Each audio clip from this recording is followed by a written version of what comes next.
The day I was visited রোজা মোবারক। So আমি হচ্ছে ওই দিন জানতাম আজকে রাতে হচ্ছে আমাকে রোজা মোবারকে নিবে, বিকজ আমরা হচ্ছে অ্যাপসের মাধ্যমে সেটা মানে টিকিট কাটি। আর এটা হচ্ছে আপনার ওখানে একটা অ্যাপস আছে, আপনাকে সেখান থেকে এই সিরিয়ালটা নিতে হবে। আর আমার যেহেতু কাফেলার সাথে গিয়েছি, আমাদের এজেন্সির লোকরাই হচ্ছে সেটা অ্যারেঞ্জ করে দেয়। সো রাতের বেলা এশার নামাজ এখান থেকে শেষ করে আমি রুমে গিয়ে খাবার দাবার খেয়ে আবার এখানে 11টা বাজে আসি, বিকজ আমাদের সিরিয়ালটা পড়ে 11টার দিকে।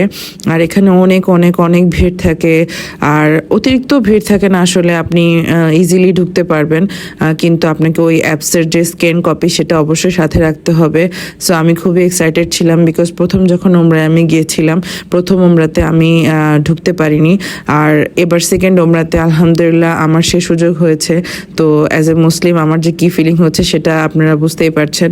সো এখানে আপনাকে খুব সুন্দর করে সিরিয়ালে এইভাবে ঢুকাবে, একটু ওয়েট করাবে 10 মিনিট বাইরে। যখন এনাফ মানুষ হয়ে যাবে তখন ওরা আবার আপনাকে ভেতরে নিয়ে যাবে এইভাবে সিরিয়াল করে করে।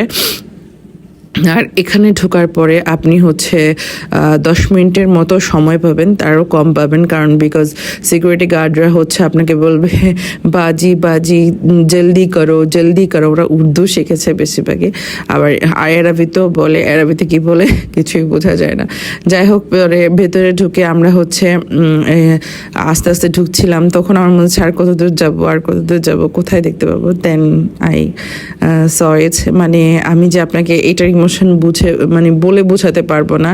সো রাসূলুল্লাহ সাল্লাল্লাহু আলাইহি সাল্লামের হচ্ছে রোজা মোবারকে আমরা সালাম দিলাম, সালাম দিয়ে হচ্ছে সেখানে নামাজ পড়লাম। আর কিছু কিছু মহিলারা আছে কেন জানি ওখানে গেলে খুবই মানে চিৎকার করতে থাকে। I know they are emotional বা তাদের ইমোশনাল এক্সপ্রেস হচ্ছে, বাট আছে না মানে এত চিল্লাফাল্লা করা কেমন জানি মানে পাগলামি করা, এই পাগলামি করাটা উচিত না, এটা মানে ইসলামেও নেই। পরে আমাদেরকে জমজমের পানি দিয়েছে আর একটা স্ন্যাক্স দিয়েছে।